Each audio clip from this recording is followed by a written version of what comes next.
les jardins de Nonner, en fait, la fonction première, c'est de recevoir des personnes qui sont en situation difficile, en situation de handicap.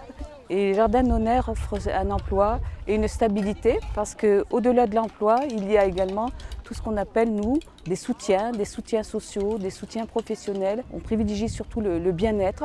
Bien sûr, on a des clients auxquels il faut répondre, parce que c'est quand même une activité économique, mais on essaye de satisfaire au mieux et le client et nos ouvriers. C'est de démontrer au public tout ce que peuvent faire les ouvriers et les salariés de Jardins de Nonner. On a voulu ouvrir cette structure et pas vivre en autarcie. Le but, c'est faisons connaître ces personnes, faisons connaître toutes leurs capacités. Et de ce fait, ça les aide, eux, à mieux vivre, mais ça les aide aussi à avancer dans leur parcours professionnel. Je vends, je fais le tour avec les clients. On a une fiche pour noter le nombre de plants qu'ils prennent pour faciliter le travail à la caisse et on suit un peu. Voilà. On leur porte les légumes en voiture si nécessaire. On les guide aussi dans leur choix. Ils ont eu l'idée de construire un parcours des 5 sens. Et là, tout le monde a travaillé sur plan. Après, ils ont réalisé, il y a eu la conception, la réalisation. Et cette réalisation s'est terminée hier. Il fallait aménager un terrain et est venue cette idée de parc des 5 sens. Donc on a pu travailler avec toutes les équipes, chose qui est assez rare. Au niveau de l'EAD également, on a pu bosser avec eux, je trouvais ça très intéressant. Et puis c'est un éveil des sens, voilà, c'est vraiment des zones bien définies, un travail propre. Puis ça reste en dehors des portes ouvertes et ça va être amélioré. Et voilà, c'est fait pour évoluer dans le temps.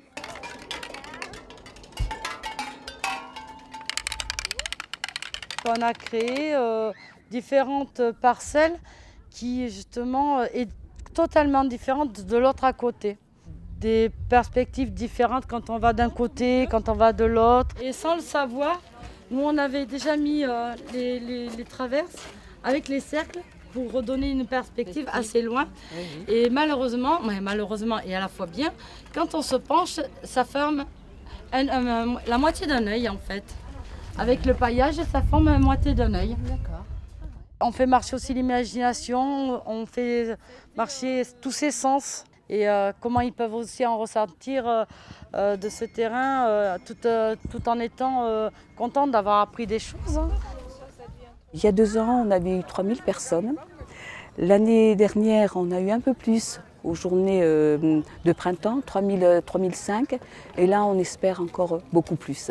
À chaque fois, ils découvrent ce lieu et à chaque fois, ils sont surpris.